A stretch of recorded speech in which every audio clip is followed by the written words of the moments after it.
There is a specific thing I told myself the night I slid my wedding ring off my finger and put it in my bag. I told myself it was a check, not a choice, a private act of curiosity from a woman whose marriage had gone quiet in a way she could not yet name. I told myself it was the natural response of someone who needed to know what she still had before she committed the rest of her life to a room with only one person in it.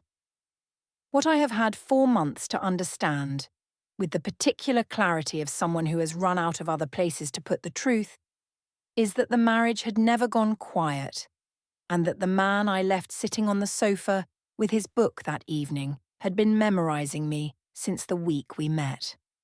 I went looking for an audience because I had forgotten how to be seen without one, and I found exactly what I was looking for. And I came home to find it had already cost me everything the performance was nominally about. By the time I opened that front door on Sunday night, Nolan was already past waiting for me. My name is Nadia Cole, and I am 34 years old, and I have always understood myself as the kind of woman that rooms orient toward. I work as a senior account manager at a marketing firm, which means I am professionally required to be the most compelling person in any meeting, and I have become so good at this that I sometimes forget to stop doing it when I come home. My husband Nolan calls me magnetic, or he did, in the earlier years, before the word became something he assumed I already knew without him saying it. We have been married for 6 years and we live in a house where things work. The finances are organised, the social calendar runs efficiently, and the affection is real. What I have been measuring for the past 14 months is what has gone quiet in all of that working. On Friday evenings, when I have somewhere to go, the bathroom has a particular quality of light that I have never been able to name. The small gold ring dish on the vanity, a wedding gift from Priya, who said I needed somewhere to put my rings that wasn't the sink rim, sits there the way it always sits there, the last object my eyes land on before I pick up my bag and leave. That Friday, Nolan came to the bathroom doorway and told me he had noticed I put both rings in the dish at 7 in the evening, not at bedtime, which was not the normal routine. He asked if I wanted company tonight, saying he would rather know if something was bothering me than spend the evening assuming I was fine. He said if I told him now, they could talk before I left. I told him I was touching up my nail polish and did not want to damage the ring settings, and that I was going out with friends and did not need accompanying. He accepted this because I delivered it in the tone I use when the answer is obvious and the question is unnecessary. He went back to his book. I picked up the sapphire ring and put it back on my right hand. I picked up the wedding ring and held it for 2 seconds, and then I put it in the small cloth pocket inside my bag and closed the zip and went downstairs and kissed him on the cheek and said I would not be late. In the rideshare, I put my hand into the bag and touched the ring through the cloth. It was there. I told myself it was just for one evening, just a small private check, and this thought felt true in the specific way that things feel true when you need them to be. His name was Jared, and he designed graphic campaigns for brands, and he had the kind of attention that belongs to people whose entire professional skill is looking at things closely and understanding what they are communicating. He turned toward me at the bar the way someone turns toward a window. Not a decision exactly, but not an accident either. And for 40 minutes we talked about my rebrand project at the firm, and he asked follow-up questions, and he contradicted me once on a strategy point, and later in the conversation he referenced something I had mentioned at the start, which meant he had been listening carefully enough to store it. I drove home afterward with something in my sternum that I had not named yet, and I told myself this was simply what it felt like to have an interesting conversation with a new person after a year of conversations that were entirely about logistics. Nolan had texted at 9:30 p.m, not a check-in, but a photograph of the novel I had left on the coffee table, with a note about the page number he estimated I would reach that weekend, and a question about a character I had analysed on Tuesday evening. He named Tuesday specifically. He had stored a detail from a midweek kitchen conversation and included it in a Friday night message because this was how he operated. Particular. attentive, quietly accumulating information about me the way other people accumulate receipts. I read the text standing at the bar with Jared talking beside me, and I set the phone face down on the bar top without responding. He called at 10:45 p.m. I watched the screen and let it go through to voicemail. In the parking lot afterward, I sent a message saying the bar had been too loud for calls and I was heading home. This was technically accurate and structurally dishonest, and I understood the difference when I sent it and sent it anyway. Priya was in the parking lot beside me. She asked, in the careful tone she uses when the answer matters more than the question suggests, what exactly that had been at the bar. I said I was talking to someone, that was all. She said she knew that, and she left a pause in which a harder question would have fit perfectly. And then she chose not to ask it. She has her own marriage to a man she describes as wonderful, and finds lately slightly predictable, and she has been drawing on the current of my life for an energy she is not producing in her own. She said, "Be careful," and she meant it, and then we hugged, and she got in her car. In the rideshare home, I put the wedding ring back on my finger before I arrived, facing away from the window. When I came in, Nolan was still on the sofa with his novel, and he looked up and asked how the evening was. I said Priya was well and the bar was fun and I was tired. He said he had tried to call. I told him the noise level made calls impossible and kissed him on the top of his head and went upstairs. In the bedroom, I put my bag on the floor and did not take the ring out of the cloth pocket and set it in the ring dish. I lay down and opened Instagram, and Becca's post was already live. 7 photographs from the evening, bar light, all of us, captions that read as an unattached woman's night rather than a married one's. In the 4th photograph, my left hand was raised in a toast, lit clearly from below, and the ring finger was bare. The post had 22 likes. One of them was a name I recognized immediately, Soraya, a woman from Nolan's firm who had smiled at us both at the firm's holiday dinner 2 years ago and said what a lovely couple. I closed the app and put the phone on the nightstand and lay in the dark for a long time. Nolan had sent me a Tuesday conversation from memory on a Friday night, and I had set the phone face down on a bar. The accounting of those 2 facts did not resolve in a direction I was comfortable with. The following morning he asked again, more directly this time. He sat across from me at the kitchen table and named the evening specifically. He said he had looked at Becca's Instagram story, which a colleague had mentioned to him, and he asked why my ring was not visible in any of the photographs. He asked it quietly, with the specific tone he uses when he has already considered several possible answers, and is giving me the opportunity to supply the one he hopes for. He said a marriage needs both people to be present inside it, and that he could not be present in something he was not given accurate information about. I told him the ring came off because I was adjusting my bracelet and forgot to put it back on before the photos were taken, and that the colleague who mentioned the Instagram story was doing so for reasons that had nothing to do with actual concern for the marriage. He looked at me for a moment and then said, "Okay," and went to wash up his cup. His okay had a specific quality, the okay of a man who has received the answer, found it insufficient, and decided to file it rather than argue with it. I noted the quality and moved on with the morning. 3 days after the bar, Becca texted to say she had removed the tagged photos from the album after someone mentioned it to someone. She said she was not sure of the full chain. That same evening, I picked up Nolan's phone from the kitchen counter. Some instinct, the restlessness of a person who knows evidence exists somewhere nearby. And I saw in his recent calls a contact listed as Aunt Diane, 38 minutes, logged 2 nights ago. I set his phone back exactly as it was. I went to the kitchen window and looked at Nolan in the garden and did not go outside. Diane Cole is Nolan's aunt, and she has had his phone number saved for years. She also heard herself described as exhausting through a kitchen door at a family dinner 2 years ago. The door was not fully closed. I did not know she had heard it until much later. I had not thought about the door in 2 years. The following Saturday, they were due at a birthday gathering for a couple they knew through the firm. 20-odd people, a garden, the kind of occasion where everyone's social life and professional reputation exist in the same room at the same time. Jared was not there.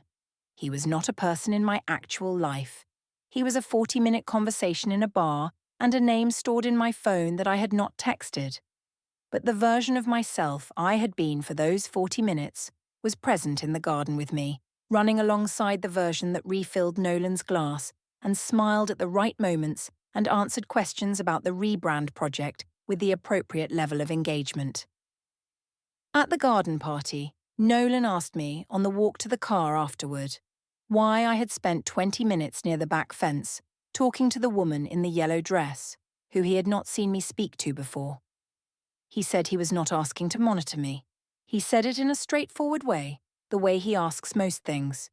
He named the yellow dress specifically, and he noted that I had been checking my phone twice during the conversation. He said the evening felt like I was somewhere else, and he asked whether I wanted to tell him what was occupying my attention. I told him the woman in the yellow dress was a potential client connection and that I had been responding to a work message on my phone and that he was welcome to come with me to every conversation I had at social events if that was what he preferred. He said that was not what he had said, and he did not want to argue about what he had said. He said he would like to understand what was actually happening, and that he was asking now because he would prefer to understand it before it became something that required a different kind of conversation. He said this without raising his voice, which was the more unsettling version. On the drive home, he was quiet in the way of a man doing internal accounting rather than sulking, and I filled the silence by telling him about the rebrand timeline at work, which was true and also a very effective way of making the conversation about something else entirely. He listened and asked 2 follow-up questions about the project, because he always listened and always asked follow-up questions, and when we got home, he unlocked the front door and held it open, and I walked inside, and the door closed behind me, and the evening ended. That night, lying in the dark, I looked at the ring dish on the vanity from across the room. Both rings in it, returned correctly to their place. It struck me, for the first time, that the dish had been a gift from Priya, and that it lived on the bathroom vanity of a marriage I had been measuring for 14 months, and that the measuring and the marriage had been occupying the same space without either of them acknowledging the other. I closed my eyes. In the morning I opened Instagram and Soraya had liked 2 new posts on Becca's profile, neither related to me, and I told myself this was nothing. Stephen asked if I could come on a Tuesday afternoon, just the 2 of us, and did not say why. At his kitchen table with tea already made, he told me something about his own marriage before he said anything else, because he wanted what he had to say to land as information rather than accusation. He said he loved Elaine for 37 years, and that across long stretches of those years she had felt invisible to him, not because his love changed, but because he forgot, as a habit, that love without active expression is not visible to the person who needs it.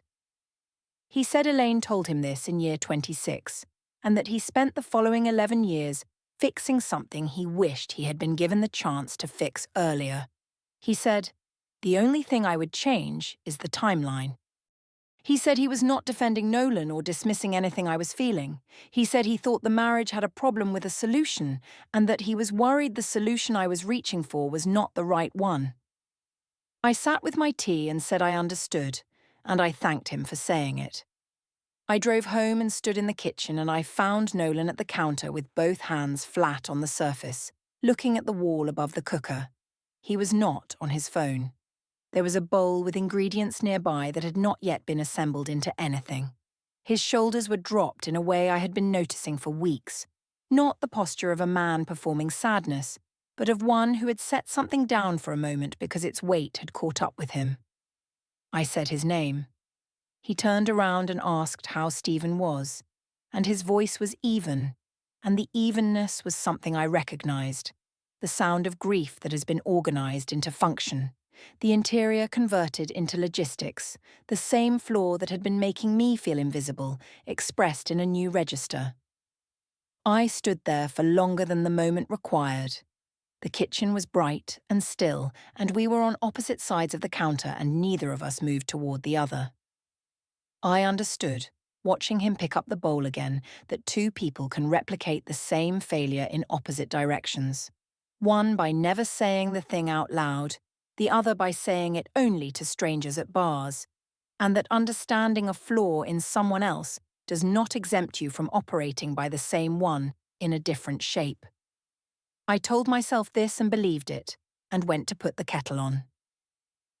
In the days after Stevens, I told Nolan I had been struggling more than I had shown, that the promotion 14 months ago had affected me more deeply than I admitted, that I had been feeling less like myself inside the marriage for some time, and that I would like to find a way to talk about it properly.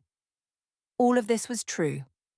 I was also saying it now, this specific week, with this particular framing, because the situation had momentum and partial truth offered proactively had always functioned as a way of slowing momentum down.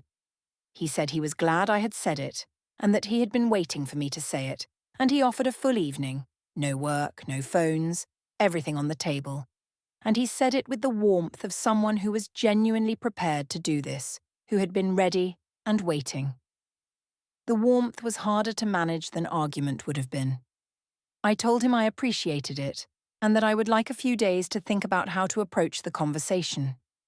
He said, of course, and he squeezed my hand, and I squeezed back, and the moment passed. The filing cabinet in the study had always been unlocked, the drawer half open most evenings, accessible. I walked past it on Thursday morning and the drawer was closed, and I heard the lock engaged from inside the study.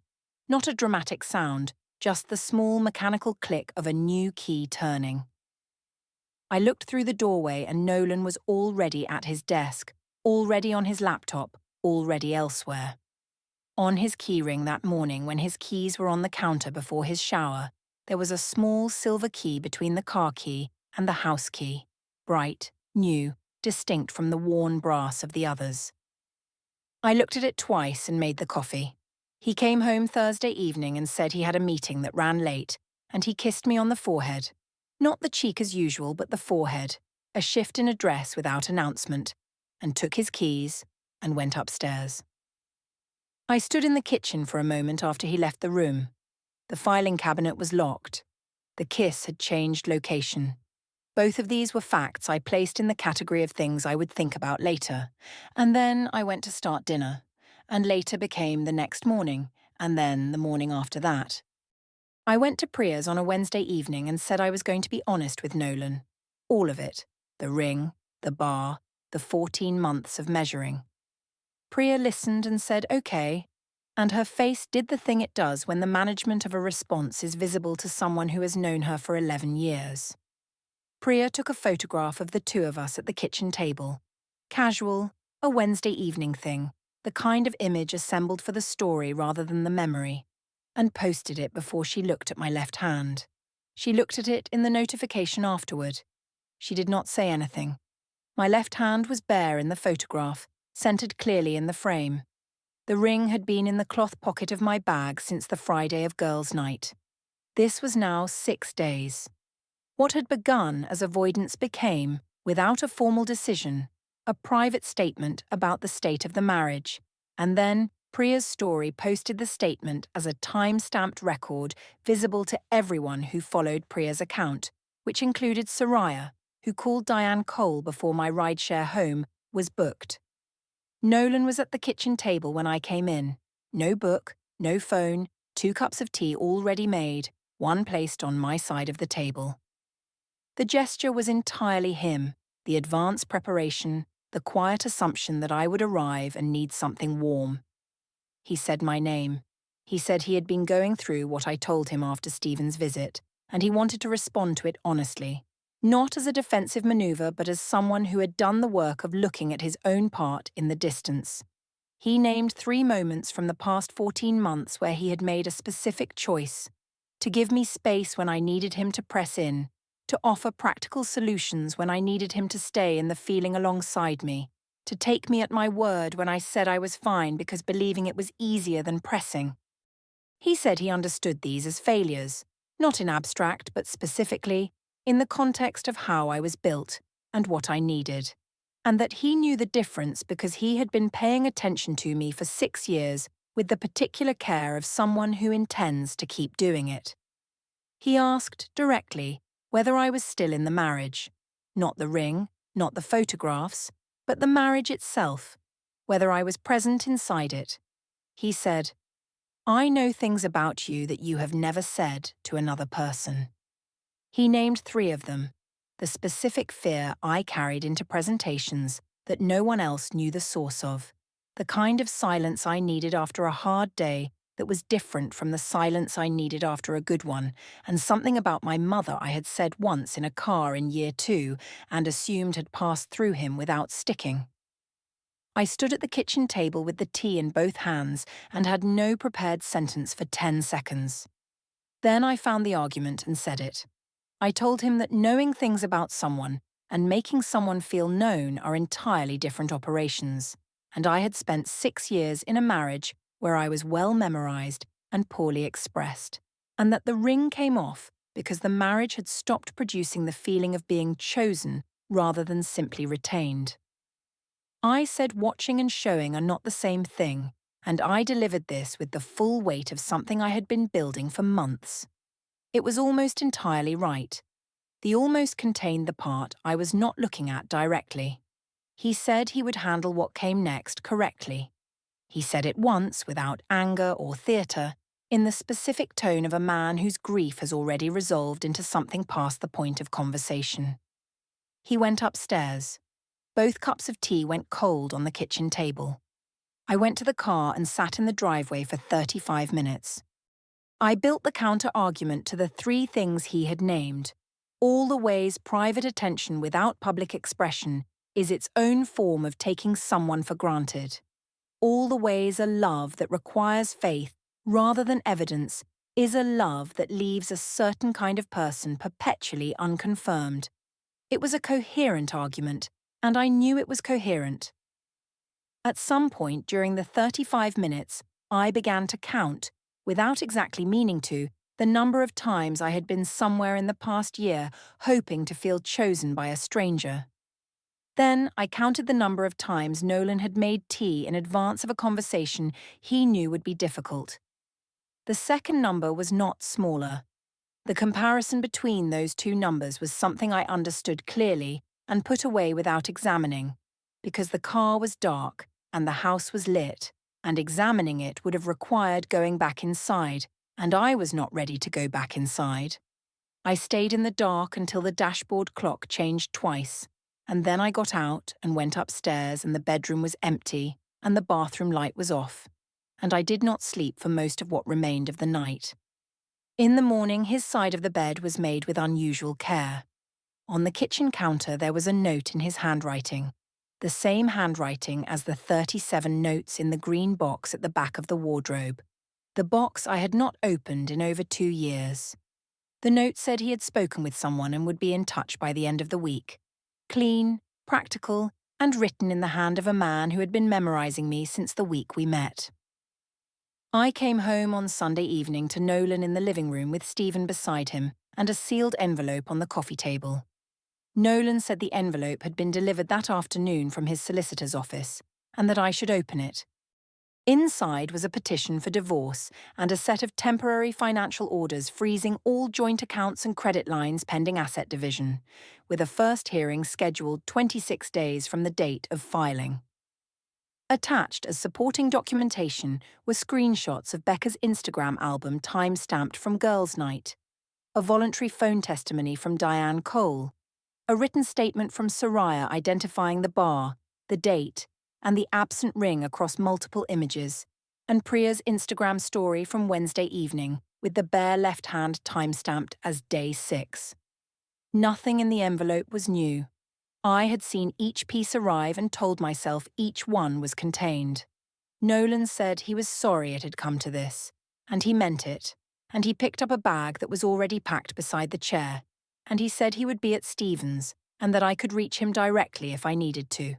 And he went. Stephen stood and said he was sorry too, in the register of grief for 2 people rather than 1, and then he went as well. The front door closed, The ring dish was on the bathroom vanity upstairs. The wedding ring was in the cloth pocket of a bag on the bedroom floor. I had believed, for 14 months, that the performance of being desired, the check, the verification, the proof that I was still the specific destination in a room, was the thing that would protect me from invisibility. What the envelope confirmed was that the man I was married to had been watching me with more precision than any room full of strangers could manage, had named 3 private facts about me at a kitchen table that no 40-minute bar conversation would ever accumulate, and that I had looked at this and called it insufficient and gone looking for confirmation in places that could only ever offer it for one evening. I got the confirmation I went looking for. I came home to find it had already been entered into a court document. Enclosure snapshot. The one-bedroom apartment is 2 streets east of the marketing firm, and I take a longer route every morning that costs 11 minutes and avoids the road back to the marital home. The joint accounts are frozen, and a solicitor reviews financial disclosures at a table where the amounts are not abstract. The bathroom vanity has a mirror, and no ring dish yet. The dish is in an unpacked box alongside the wedding ring, and I have opened the box 7 times in 3 weeks and closed it each time without unpacking either. Becca sent flowers with a card that told me, in the shape of an apology, exactly what Becca knew and when she had known it. Jared sent one message hoping things worked out and did not send another because he was an evening's worth of attention, and evenings have a defined end. Priya called once and said the honest thing, that she was on my side, which was why she was saying it rather than agreeing. And I have not called back yet. On the 4th Tuesday, I open the box. Not the ring dish, I am not ready for the ring dish, but the green box with the 37 notes, and I take the one from the top, which is dated from year 1, before the house, before the title senior account manager, before the ring dish existed. The handwriting is younger, less sure of its own weight, still figuring out how much pressure the pen needed, and what he wrote was not a declaration, but an observation. That I had a habit of looking at the door of a room when I entered it, not the people, and that he thought this meant I was always mapping exits before I allowed myself to arrive, and that he found this worth noticing. He did not say it was a flaw. He said it was one of the things he intended to understand properly. I sit on the wardrobe floor for a long time with the note in both hands. The room is quiet in the way of apartments that have not yet accumulated enough of a person's life to generate their own atmosphere. I think about the 40-minute conversation at the bar. Jared, who watched me the way someone watches a performance and admired the performance, and never once thought to look for the person producing it. I think about the bar, and then I think about Nolan at Stephen's kitchen table, being told by a man 30 years married that love held privately is not the same as love expressed.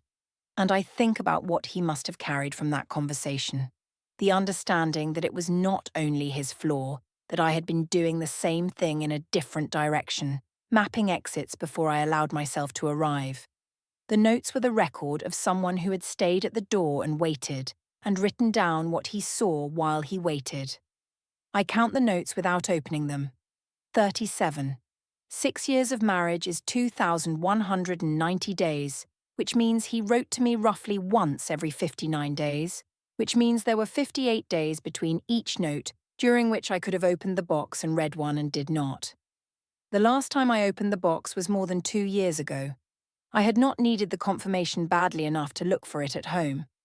I put the note back and look at the ring dish. I do not take it out, but I leave the box open on the wardrobe floor and do not close it before I go to make tea. The first night in 3 weeks, I have not returned it immediately to the dark. The marketing firm is intact. The work has not changed. I am still very good at the thing I built independently. On Tuesday evenings, when the apartment has the specific quality of a space without a history in it, I go to the wardrobe and look at the open box, and the box holds the ring dish and the ring and 36 notes I have not yet opened, and I close the wardrobe, and the room is quiet, and I stand in the quiet and do not perform anything for anyone.